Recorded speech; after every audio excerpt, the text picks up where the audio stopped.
Break the mirror. In the morning, after taking a cold shower, what a mistake.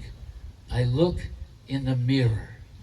There, a funny guy, gray hair, white beard, wrinkled skin. What a pity. Poor, dirty old man. He is not me. Absolutely not.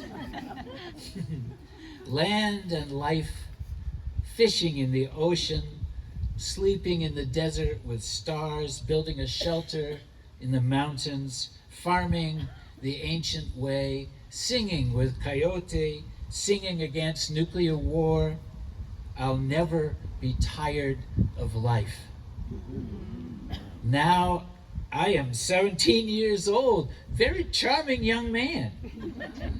I sit down quietly in lotus position, meditating for nothing. Suddenly, a voice comes to me. To stay young, to save the world, break the mirror.